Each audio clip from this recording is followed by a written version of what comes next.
Blancas David Bronstein, negras Romanichim, Oleg Romanichim. Estos campeonatos de la URSS 1975. Este es un artículo que está en el libro de Edmund Mednis. Acuérdense, Mednis es un jugador soviético que se fue a Estados Unidos después de la Segunda Guerra Mundial, se fue con la familia y posteriormente hizo gran parte de su vida, lo hizo todo en Estados Unidos. Mednis tiene varias gracias, es un compositor de libros de ajedrez, pero muy reconocido a nivel internacional, un gran maestro muy, muy respetado. Tiene muchos libros muy buenos, yo tengo varios de él y realmente es recomendable. La otra vez también se los mencioné. Mednis también tiene otras gracias, fue el primer ajedrecista que derrotó a Bobby Fischer en un campeonato americano, el primero. A Fischer no le había perdido. Fischer perdió 3 partidas en los campeonatos que jugó, 3. Una de ellas es con Mednis, que fue la primera partida, en la época del 50. ¿Estamos? Entonces, esta posición, valoración, juegan las negras. ¿Qué es lo que hay que hacer? ¿A dónde tenemos que llegar? ¿A qué se parece? Esto se parece a Tarrasch, porque puedo poner a Tore por atrás y a Tore está en la casilla Mara. Ya. Esa es la primera análisis súper rápido. Bien. ¿Ya? ¿Quién piensa distinto? ¿Cuál es el objetivo de acá? ¿Cuál es el plan de las blancas? ¿Cuál es el plan de las negras? El plan de las blancas es activar la torre. Entonces las negras tienen que evitar eso.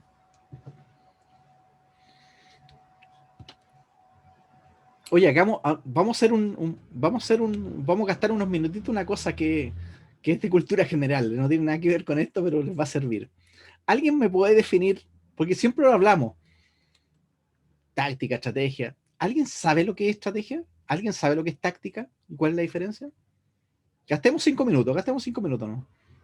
La estrategia se trata de posicionar las piezas para luego llevar a la táctica, porque las tácticas son como golpes o recursos que a veces se usan. Táctica se trata de usar esos golpes para acabar a tu oponente. La estrategia es como lo diferente. Lleva la táctica, pero vas de poco en poco progresando. Y a veces hasta le puedes ganar a alguien por estrategia como mal posición, mal que tenga muy poco espacio, y así vas creando pequeñas ventajas hasta así llegas a los golpes tácticos y rematas. Ya, por lo que deduzco, siempre hay una relación de la táctica con el tema táctico, ¿cierto? ¿Hay alguien que piense distinto? ¿Por qué son palabras que tan usadas? O sea, es difícil hablar de ajedrez y no hablar de estrategia, porque nos jactamos los ajedrecistas de ser un juego estratégico. Entonces es interesante que alguien lo tenga claro, pues si alguien te lo pregunta, imagínate una persona ajena al ajedrez te pregunta, a ver, ¿tú eres ajedrecista? Sí, yo soy ajedrecista. Y tengo todo el fetiche de ser una persona muy inteligente. ¿Por qué los ajedrecistas? Si yo quiero usar una imagen de una persona inteligente, voy a ocupar un ajedrecista, no un futbolista, obviamente. Entonces el tema es, ¿me puedes explicar bien entonces lo que es estrategia y lo que es táctica? ¿Quién tiene otra idea? Para mí, maestro, la estrategia es tener un objetivo. Okay. Y la táctica es la forma en la que yo llego a ese objetivo. Eso para mí Bien, es como excelente. yo lo diferencio, ¿no? Bien, vamos a hacer un pequeño análisis bastante simple con respecto a ese tópico para que quede claro. Primero, la estrategia, el primer libro importante de estrategia es El arte de la guerra de Sun Tzu, ¿cierto? De un general chino. Esto se produce aproximadamente como 5 siglos antes de Cristo. Él escribió un libro que se llama El arte de la guerra, donde explica, tiene varios capítulos, distintos métodos para poder aplicar temas estratégicos a la guerra. La estrategia asociado fundamentalmente a la guerra. Ahora, posteriormente ese libro estuvo bastante perdido un buen tiempo y muchos siglos después, pero muchos siglos después se empezó a conocer en Occidente, porque es obviamente un libro que marca un antes y un después en la cultura occidental. ¿Por qué es importante Sun Tzu? Porque gracias a toda la estrategia que él habla 5 siglos antes de Cristo, ya está hablando de espionaje, está hablando de conceptos estratégicos fundamentales. Sun Tzu te explica un ejemplo como una persona que esté arriba en un cerro y otra persona que esté abajo, ¿por qué el de abajo no lo puede combatir? Y tú dices, pero ¿y cómo, qué estaba pensando? Y si la gravedad se vino a descubrir cuándo, ¿cierto? Con la manzanita con Newton, ¿cierto? Y ahí estamos hablando de 5 siglos. Eso ya Sun Tzu lo decía. Si tú estás abajo de un cerro, no ataques el de arriba, porque hay una fuerza que en el fondo te están chocando. O sea, el que viene de arriba viene con una fuerza distinta que el que está subiendo. No se sabía en esa época lo que había un concepto de gravedad. Ahora, ¿de dónde sacó Sun Tzu eso? Está en el libro. Fíjense qué interesante. Eso posteriormente se empieza a traspasar distinta en la cultura oriental y occidental. Y posteriormente, desde la guerra, lo empezamos a trabajar en todo. Hoy día, en administración, en todo. Todo proceso tiene estrategia. De ahí viene el concepto de coaching, ¿cierto? De lo que es un entrenador aplicando estrategias militares, deportivas. Eso se aplica a todo. Ahora, en el ajedrez, a donde nos interesa a nosotros, es la explicación más o menos la que dio la segunda persona, ¿cierto? La estrategia siempre tiene un componente de abstracción. La estrategia siempre es un objetivo final donde sabemos que tenemos que llegar, pero no tenemos claro cómo, muchas veces. Por eso hay un concepto de abstracción. La táctica, a diferencia, es los distintos caminitos para llegar, para ir cumpliendo esos objetivos y llegar finalmente a la estrategia. Ahora, Max Ewe decía, lo decía clarito, en una frase que tiene de bronce, que dice, o sea, estrategia es pensar y táctica es observar. ¿Qué es lo que quiero yo, de una vez por todas? Que nos saquemos esa idea, que es bastante simplista, un poquito casi minimalista, de que la estrategia es ese objetivo grande, pero la táctica es sacrificio. Ah, sí, pues yo soy muy buen táctico, yo siempre sacrifico al FI por H7, soy un gran táctico, yo soy muy táctico. Esa concepción que se tiene de la táctica, que si le preguntamos a 10 ajedrecistas, nos va a decir, no, táctica es el remate. Eso es táctica. Eso es. Fíjense el siguiente ejemplo, pensando en Sun Tzu. Tengo un ejército, tengo un cerro, necesito apoderarme del cerro. Tengo un objetivo final, ¿cuál? Ganar la guerra. ¿Pero por qué el cerro es importante? Porque el cerro representa un punto de visibilidad con respecto al horizonte, por varios factores.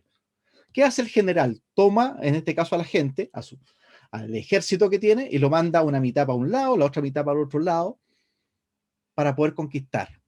¿Qué estoy aplicando ahí? ¿Estrategia o táctica? Estrategia. Estrategia porque si envías 2 tropas separadas, hay una opción. Una es que avances primero y que luego envíes a las otras, porque cuando vean las otras se van a distraer y justamente van a dejar un lado débil, y ahí es cuando es la táctica. Ahí y hasta de repente... Ya, mira, es interesante discusión. Yo, pues esto, como te digo, yo lo detuve porque lo he escuchado tantas veces los ajedrecistas y creo que se está mal usado. Eso es táctica. Porque la visión que tenemos nosotros es un poquito sesgada. Esa concepción de la táctica como un remate, eso está totalmente sesgado. ¿Por qué? Porque la táctica no es eso. La táctica en el fondo es un microplan. La táctica en el fondo es un plan chiquitito para poder conseguir objetivos. Entonces, la estrategia de esa guerra, de ese cerro, es ganar. La estrategia siempre un poquito más sublime en ese aspecto, un poquito más en el aire, porque tiene conceptos de abstracción, pero tácticamente es como yo implemento la forma de conquistar el cerro. Eso es táctica. Es táctica. Entonces, eso nos cambia un poquito el switch de la visión que tenemos de táctica. No, yo aquí hice caballo por táctico. Bueno, se equivocó. La táctica, en el fondo, acuérdense, es el componente fundamental para poder ir materializando los distintos caminitos para llegar a la estrategia final. Por eso Fischer dice, de una estrategia correcta, ¿qué viene? La táctica. La táctica como remate. Sí, está bien, tiene sentido. Pero si nosotros nos vamos al concepto etimológico de la palabra, acuérdense lo que les estoy diciendo. Táctica, ese pequeño microplan para poder cometer un objetivo. Nos barre un poquito esta idea preconcebida que tenemos que táctica es sacrificio. Acuérdense, ¿ya? Revísenlo, lean el libro de Sun Tzu, es buenísimo, esto es cultura general, les va a servir para todo, porque eso lo implementa. Para todo les va a servir, un libro buenísimo que se estudia hasta en administración. Si tú estudias en ingeniería, te lo enseñan hasta en administración, es una cosa increíble. Pero lo que me interesaba ese punto, para que cuando hablen de táctica, no se saquen un poquito esta idea de que no, alfil por H7, eso es táctica. Alfil por H7, ¿por qué es táctica? Porque es un pequeño plan que me ayuda en sumar los distintos componentes para poder llegar a un plan superior, que es obviamente atacar el flanco de rey, ganar la partida, lo demás. ¿Ok? Es eso, un pequeño ya análisis superficial de lo que es esto. Obviamente el tema es para volverse loco hablando. A mí me fascina por lo demás, encuentro súper interesante. Entonces, nos vamos aquí. Volvamos al tablero. ¿Qué hago yo con esta posición? ¿Cuál es la estrategia del blanco? ¿Cuál es la estrategia del negro? ¿Cuál es la táctica que puede hacer el blanco y cuál es la táctica que puede hacer el negro? Ahí se me complica porque ahora estoy aplicando el concepto que táctica ahora es un pequeño microplan. Fíjate qué interesante. ¿Qué hago entonces en esta posición? Ya ustedes dijeron algunas cosas que son destacadas. Importante. La torre se encuentra en la peor posición posible. ¿Eso qué significa? Que la torre está delante del peón. Si la torre estuviera atrás del peón, ¿qué sería eso? ¿Cómo se llama ese final? ¿Quién se acuerda? Tarrasch. Tarrasch, así. La importancia de Tarrasch tiene que ver con la actividad, torre detrás del peón, y eso es lo que busca, avanzar el peón hasta coronar. Entonces, importantísimo, en todos los finales que estamos visualizando, nos vamos a dar cuenta que hay un tema pendiente. Si el rey, la única forma de ganar esta partida es que el rey pase el flanco de dama. No hay otra opción. No hay otra opción. Acuérdense. Si el rey se queda en G2, H2 o ahí en G1, esta posición no se gana. Imposible. Les recomiendo la partida Alekhine con capa blanca que sale en todos los manuales. Yo tengo un video en YouTube que lo pueden buscar por ahí. Está clarito explicado con manzana. Y esa partida está en todos los libros también porque es determinante. Esa es una partida modelo. Una partida muy importante. Entonces, veamos lo que va a pasar acá. Vamos a ver inmediatamente, como te digo, el movimiento. El negro hace Romanichin, que es un tremendo jugador, increíble, hace la movimiento torre B5. Se coloca inmediatamente detrás del peón. Entonces vamos a ver la línea principal. Rey F3. Ahora, fíjense qué importante. En este tipo de final, la gracia, la estrategia, que va a estar ligado con la táctica, es entregar los peones del flanco del rey. El blanco va a entregar estos peones del flanco del rey para poder obligatoriamente tener la posibilidad de arrancarse e ir al flanco de dama. Porque si el rey no va al flanco de dama, no lo puede ganar. Así es simple, no se puede ganar. Entonces, ¿cuál es la estrategia final de las negras? En ese aspecto, es saber tratar de comerse la mayor cantidad de peones posible para posteriormente volver con la torre, sacrificar la torre por el peón, porque ese peón va a coronar, y tratar de quedarse con estos 3 peones. Listo. ¿Esto lo vimos en una clase? Sí. ¿Se acuerdan que vimos en una clase que habían 2 compositores y dijimos que había uno que había refutado a otro? Es eso. Eso lo pueden repasar. Así funciona este tipo de final. Entonces, Maestro, dime. pero también, por ejemplo, tú estabas nombrando la partida de Capablanca Alekhine, parece que es, ¿no? Si no Alekhine estoy mal. capa blanca, sí, Alekhine con blanca. Alekhine Capablanca, sí, La perdón. partida, la partida El 34 tema del es, match, la última partida. claro, el tema es que en esa partida, claro, el blanco no regala los peones del flanco de rey, como que al contrario usa el peón de señuelo y se come los peones del flanco de rey, pero del negro. Sí. Entonces como que lo hace invertido, ¿no? Sí, lo que pasa es que esa partida es determinante porque esa partida es la regla de Tarrasch. Ah, estaba la torre al otro lado. Sí, la torre está al otro lado. Ah, tienes Entonces razón. lo que Sí, tienes nosotros razón. necesitamos es tener una Tienes partida razón. modelo para cada modelo, ¿me entiendes? O sea, necesito una partida modelo para regla de Tarrasch, Alekhine capa blanca. Necesito una partida modelo cuando la torre está al lado. Busco otra partida. Necesito una partida modelo cuando la torre está mal, ubicado, adelante. Eso lo vimos, Claro, también claro. lo vimos con la partida, acuérdense la partida de Korchnoi con Mekin. O Mekin Korchnoi, Mekin con blanca, y Korchnoi tenía la torre también mal ubicada. Y jugó tan bien Mekin que le terminó empatando la partida. Entonces, siempre necesitamos estas referencias, estos modelos de partidas para poder georreferenciarnos, para saber dónde estamos. Entonces, necesito yo, por eso Alekhine Capablanca es tan determinante, porque tú me colocas inmediatamente un 3 contra 3 en el flanco de rey, un peón pasado en el flanco de dama, yo digo, Alekhine Capablanca. Obviamente con la torre, la regla de Tarrasch, torre detrás del peón. Vean ese video, yo lo tengo en YouTube, lo pueden revisar y es un video súper interesante porque yo lo tengo con damas, que también le agrega un concepto de plusvalor también al tema porque es interesante. Lo van a encontrar casi siempre en el final clásico de Torres nomás, pero yo lo tengo con dama que también le da un toque bastante importante porque no es llegar y cambiar dama, hay todo un tema ahí. Veamos entonces, fíjense que este plan tiene que neutralizarse. Ahora, la neutralización del plan de las blancas radica que hay que evitar que el rey vaya al flanco de dama. Es eso el plan. Es el máximo plan posible. ¿Cómo se puede evitar? Cuando hizo torre B5, hizo un movimiento casi mecánico, colocarse detrás del peón. Eso es lo que dicen casi todos los manuales. Pero sabemos que todos los manuales hay regla y excepción a la regla. Un ejemplo. Si ahora hace torre E5 para colocarse, para decirle al rey que no vaya a la columna E, resulta que perdió un tiempo con el torre B5. Ahí lo vamos a ver. Torre C7, y esto una vez más, el mismo ejemplo que siempre. Cuando la torre no le pega al peón, ¿qué hace la torre? De una posición pasiva, se activa. Listo, inmediatamente la torre se activó. Sí, eso es ley. La torre siempre tiene que pegarle al peón de forma lateral y tratar en lo posible de cumplir un doble rol, pegarle al peón de forma lateral y cortarle la columna, en este caso la columna E, para que el rey no pase. Y de ahí no me muevo. ¿Qué muevo de ahí? Rey G8, rey H7, cualquier movimiento de rey que no me cambie la valoración de la posición. Fíjese un ejemplo, torre C7, la torre inmediatamente se activó y eso significa que la partida está perdida. Si torre B5, B7.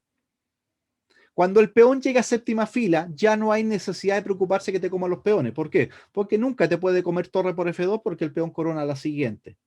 Las flechitas te muestran claramente dónde tiene que ir el rey. E4, D4, va a depender de dónde esté la torre, C5, C6, D7, C8. Listo. Inmediatamente a la siguiente corono. Nunca, ni siquiera te puede comer un peón. Peón a O. Después de torre C7, un ejemplo, se coloca en la sexta fila, demasiado tarde, ahora B7. Amenazo coronar, si torre 8, torre C8. ¿Qué significa? Que si hago torre B6, fíjense lo que le pasa al rey ahora. Nadie, absolutamente nadie lo está controlando. Se fue. Y al final se gana así de simple. El rey de 5, rey C5, sacó la torre, rey C6, rey de 7, rey C8 y gané. Bien interesante. Así que cuando hace rey F3, hace torre B2. La esperanza de las negras es esa, la que estábamos hablando, tratar de comerse la mayor cantidad de peones posible para poder posteriormente sacrificarse la torre con el peón y el rey con los peones restantes negros tratar de aguantar esa posición, tratar de llegar, como te digo, a algún peón a octava fila y buscar la tabla. También se ha dado, hay finales también han pasado, que uno termina jugando tan mal con blanca, le comen todos los peones y el negro termina hasta ganando. Se ha dado en todos los casos, así que, pero técnicamente no debería pasar. Fíjense la importancia acá, la diferencia, que ahora ni siquiera tengo necesidad, porque hay un análisis acá con rey E3, pero yo no tengo que preocuparme por el F2, porque lo importante aquí en esta posición es lograr, como te digo, finalmente que el rey llegue a Lucena, porque en el fondo lo que yo busco es Lucena, apoyar con mi rey el avance del peón hasta la octava fila. Un ejemplo, si F3, veamos acá, aquí vamos a ver, si torre B3, lo mismo, abandono los peones. Y no es tan fácil comerse el peón, lo vamos a ver. Rey E6. El rey trata de evitar de cierta manera que el rey pase. Ahora acá, torre C5. Rey B4 y ahora torre por F3. Ahora se comió el primer peón. ¿Cuál es el problema? Que cuando se come el peón, que la torre que está pasiva, ¿qué va a hacer ahora? Se activa. Inmediatamente. ¿Qué significa ahora? Si el rey D6 no tengo B7. Tampoco tengo torre por F7. Entonces, ¿qué es lo que hago ahora? Torre C8. Amenazo B7 y B8. Acá amenazo torre B1, no tengo B7, pero ahora le pego un corte en la tercera fila. Entonces, no estoy haciendo a torre B1, no voy a hacer torre B3 porque me comen el peón con rey C6, pero sí lo que hago, que a jaque me voy a 5. ¿Cuál es la idea? Rey A6, rey A7, A7, o sea, B7, rey B8, Lucena. Mira qué novedosa la idea. Listo, rey A6. Y acá un final resultante que podría ser una derivación. G5, B7, tomo acá y nuevamente acá. Torre B1, rey A7, todo el mismo procedimiento Lucena que ya hemos estudiado cuántas veces nosotros. Y llegué finalmente ¿a dónde? Rey octava fila, peón en séptima fila. Y ahora, Típico, él controla con la torre en una columna y el rey me evita que salga en la otra columna. Si el rey no sale de la octava fila, el peón nunca va a coronar. ¿Qué hago ahora? ¿A quién se le ocurre? Le doy jaque para que salga de ahí. Falta algo más. Algo muy importante. Como en Bancura siempre está en F, en F3, F2, F1, acá nosotros en Lucena tenemos una casillita importantísima. ¿Cuál es? Quizás evitar ¿Cómo? alguna manera. Sobre C4. Quizás de alguna manera que me coma el peón H. No. Es que no es Con torre más simple que F4. eso. No se compliquen. Torre C4. Con torre F4. Eso, la torre en la cuarta fila. Es el famoso puente de Lucena. Puente de Lucena. El puente de Lucena se puede dar generalmente en la cuarta fila, pero también existen opciones de darle en la quinta fila. Es el puente de Lucena, no tiene más importancia que eso. No hay que complicarse. Entonces, torre, cuarta fila. Un ejemplo, F5, jaque. Ahora doy el jaque, pero estando la torre en cuarta fila para poder aplicar el puente. Entonces, si hace rey C6, rey C8, clásico, Lucena, archiconocido. Rey A7, ¿qué significa el jaque? ¿Por qué es tan importante? Porque me deja escapar el rey y amenazo coronar. Jaque, listo, y ahora, finalmente, el famoso puente de Lucena. Así de simple. Volvamos acá. Después de rey E3, F3, torre B4, él quiere evitar que pase el rey, simplemente torre B8. Rey A5, el negro trata de cierta manera evitar que el rey pase, cosa que no lo va a poder por mucho tiempo. Rey D3, rey D6, le toca acá y ahora rey C4. ¿Qué tiene que hacer? Intentar pasar. El blanco sabe que tiene que llegar finalmente a Lucena para poder ganar. Acá, un ejemplo, si torre B7, rey E6, G4 también es una opción. Pero torre B2, G4, H por, peón por. Si torre G2, inmediatamente, ¿qué hago? ¿A quién se le ocurre?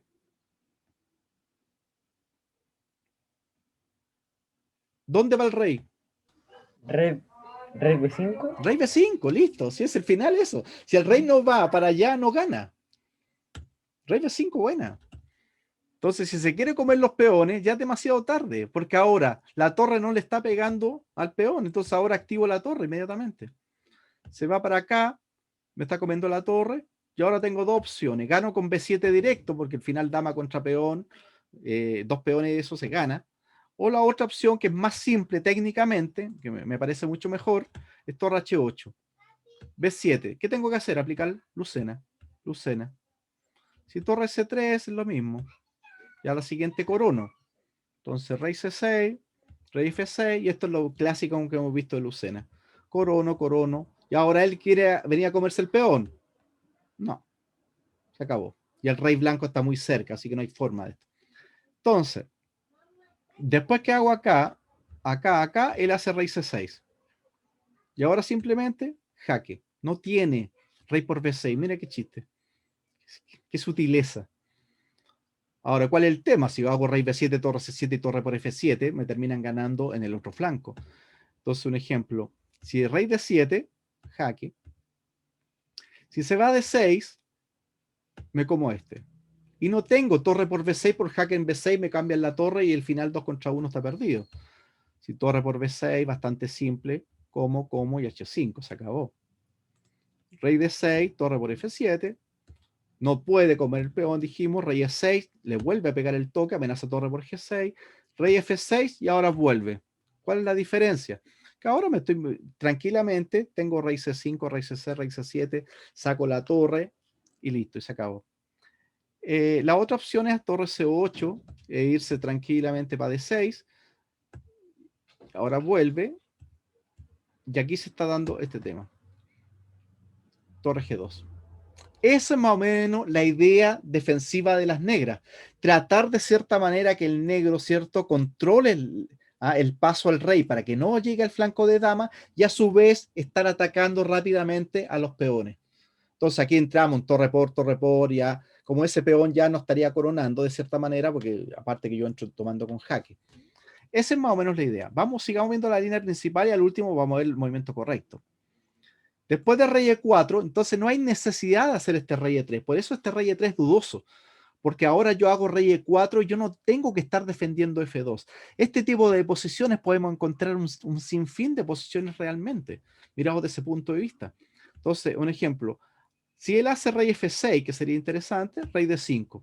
¿Qué amenazo? Rey C6, y inmediatamente cuando el rey defiende el peón, ¿qué hace la torre? Se activa. Listo. Entonces, cuando hace torre por F2, ¿qué hago ahora con blancas?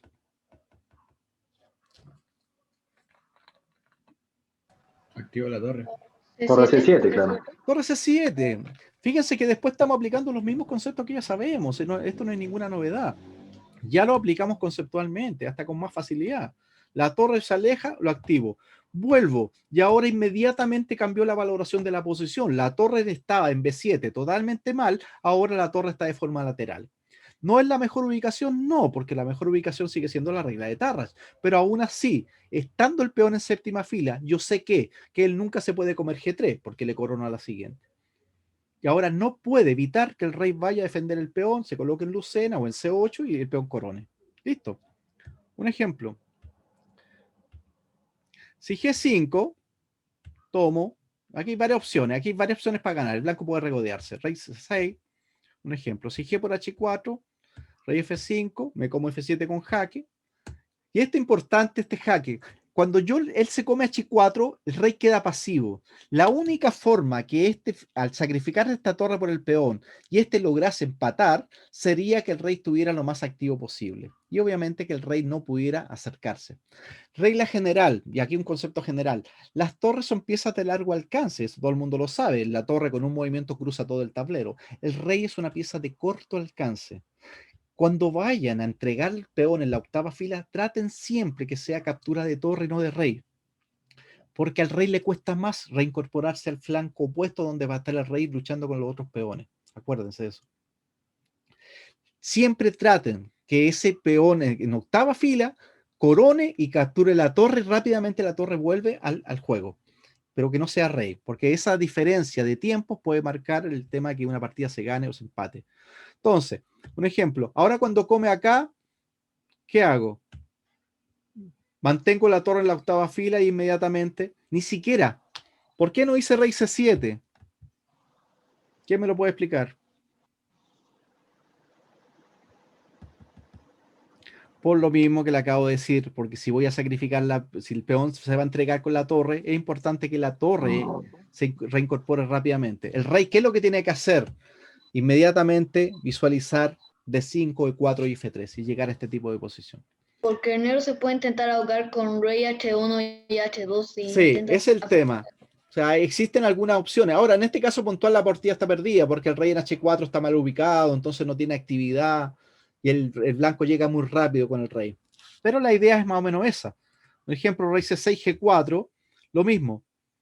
Fíjense. Y ahora cuando él haga un rey E4, ¿qué hago yo? Corono, rey F3 y torre C3 y el peón no avanza. O torre C3 antes también puede ser. Entonces la maniobra con G5 también puedo tomar, y aquí peor todavía porque el rey ni siquiera se puede comer G3. ¿Qué hace el rey? Rey C7, rey C8, corono y me tapo con la torre C7. En la partida hace torre C7, B7. Fíjense cómo cambió la valoración del peón.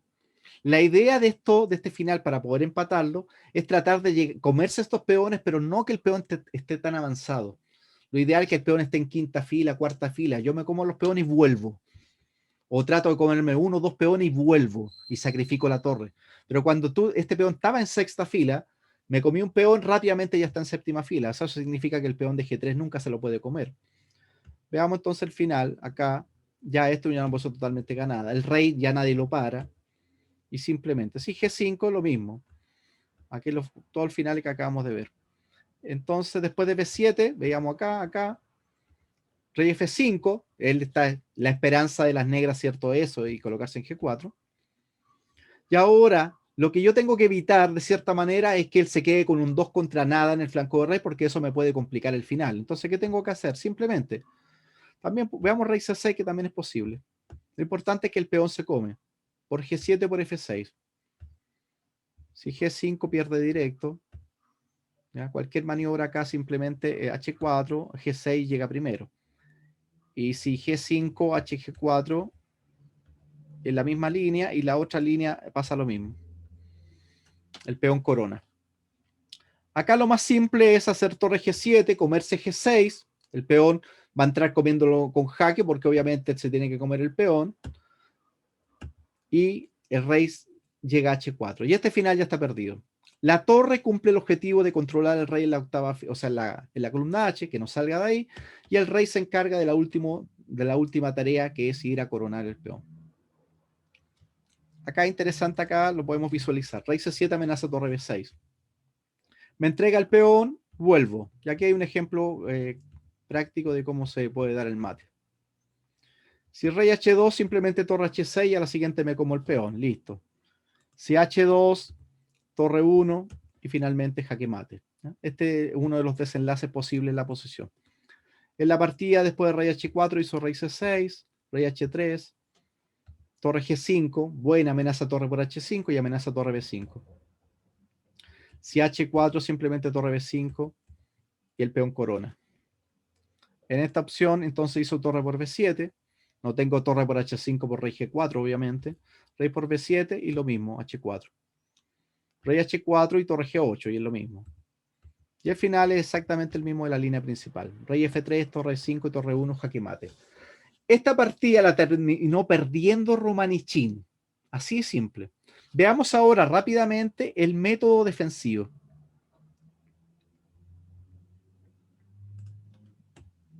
Entonces, con lo que hemos explicado, ¿cuál es el método defensivo? Ya sabemos que el torre B5 perdió. Porque al final terminó siendo una pérdida de tiempo. Después se vino a comer F2 y el rey ya pasó. Torre F6. Torre F6, excelente.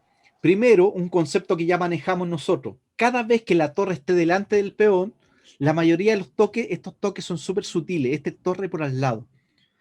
Ahora, ese torre por al lado es fundamental. ¿Dónde? En bancuras. Porque en bancuras no me sirve el torre por detrás. El rey se mete en la casita y pierdo. O sea, gracias al torre lateral, salvo la posesión de bancuras. O sea, eso es impresionante. Entonces, ahora lo que realmente debió hacer ahora es torre F6. Ahora hacer torre B8. Fíjense que la casilla crítica, nuevamente replico estas dos casillas. Entonces yo puedo simplemente hacer un movimiento de espera. Le digo mueve. ¿Qué pasa si hace B7? ¿Qué hago? Torre Ya por me atrás. corrió con torre B6. Eso. Torre B6 es un final teórico de tablas. El rey va a hacer lo mismo, va a intentar llegar a C6. Cuando llega ahí, jaque por detrás, se va el rey, toco el peón. Se acabó. Un final archiconocido que ya todos lo debemos manejar. No se puede ganar esa posición. Tablas teóricas. Fíjese qué simpático. Ahora, rey H7. Rey F1. ¿Qué es lo que quiere hacer él? Nada nuevo. ¿Dónde quiere ir? Se quiere ir para el flanco de dama. Ahí torre E6. Excelente. Hay El que rey, evitar que pase. eso hay que evitar que pase. El rey no puede pasar. Rey Entonces, G2, torre F6. ¿Mm? Rey G2, torre F6. Listo. Y me mantengo así. Entonces, ahí lo tengo, ahí la disyuntiva. O sea, la torre, de tenerlo de forma lateral, le estoy diciendo, mira, no voy a moverme de aquí de forma lateral para obligarte que tu torre siempre esté pasiva. Importantísimo. Si tú avanzas el peón, me coloco detrás del peón y entramos en una tabla teórica porque eso no se puede ganar. Yo podría, aunque existan 3 peones en el flanco de rey, no va a cambiar la valoración. O sea, podrían desaparecer los 3 peones y estoy en un final teórico también. No cambia la valoración.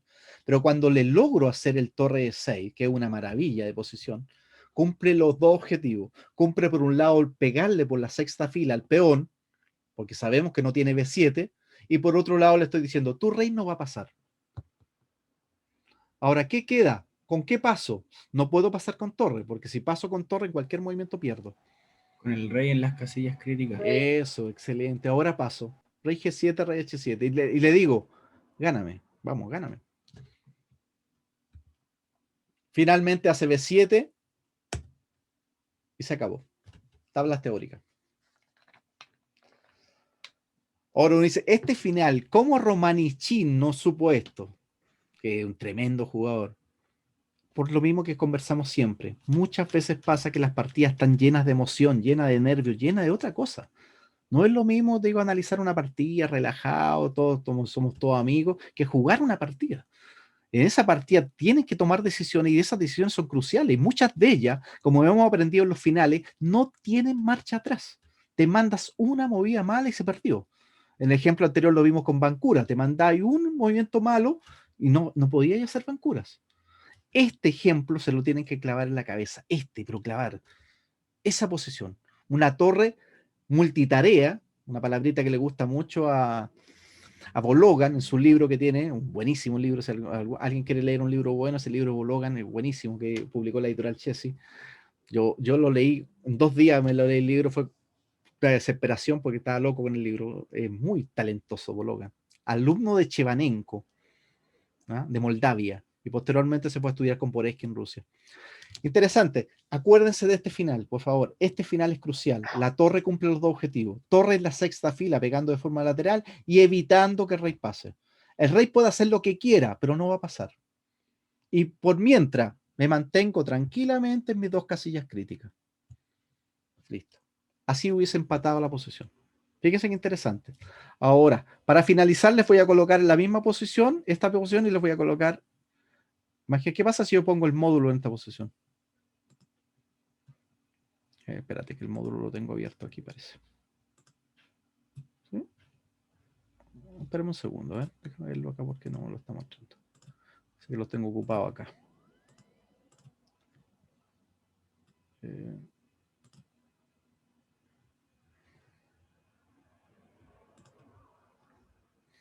Esta es una muestra para que las personas que aprendan a ocupar el módulo se den cuenta lo que pasa. Estoy ocupando el Comodo 10.2 de 64 bits, que es una versión ya antigua, pues no antigua, igual de jugar con unos 3000 de él.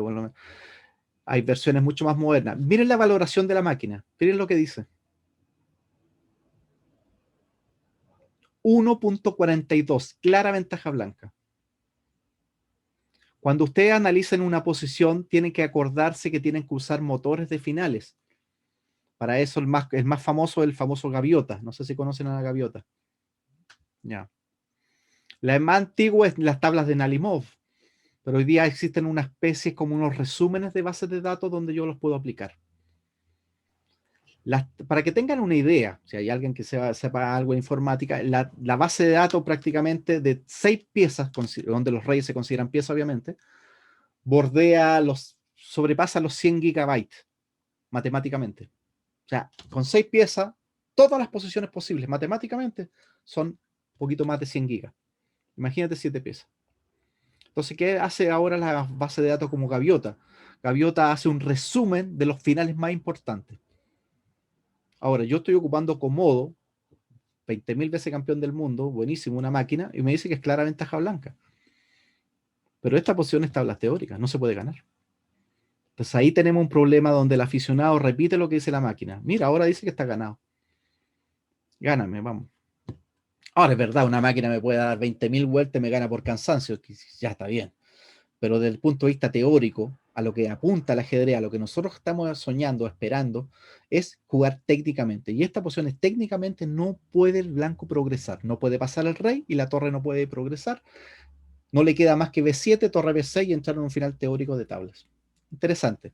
Ventaja decisiva blanca, clara ventaja blanca. Entonces ahí nos damos cuenta que a usar un módulo hay que aprenderlo también. No, el módulo no siempre tiene la verdad. O sea, estos módulos calculan muy bien, es verdad, son máquinas. Pero ahora me está dando una valoración que no corresponde. La posición de Bancuras que vimos la anterior, ustedes lo colocan con un módulo y el módulo sigue diciendo que las negras están ganadas. Entonces, ¿cómo voy a ganar si yo te hago el mismo plan y nunca puedo progresar? Ya, chicos, no sé si alguien tiene alguna consulta para que finalicemos hoy día el tema. Si no hay... Yo espero, como te digo, que estos 2 finales les hayan servido. Lo que me interesa también que entiendan que no se tienen que quedar con un ejemplo. No digan el día de mañana, mira, alguna vez me enseñaron una posición de Bancura y con eso ya estoy dado. No. Tomen la posición más veces, revísenla, compárenlo con más libros. Ustedes digitalmente hoy día tienen todos los libros, el PDF, lo pueden comparar. Genérese en bases de datos. Acuérdese el famoso tema de la base de datos. Acuérdese lo que hicimos al inicio, la comparación con respecto a cómo un trabajito así de Korchnoi, nosotros lo podemos implementar a ese nivel.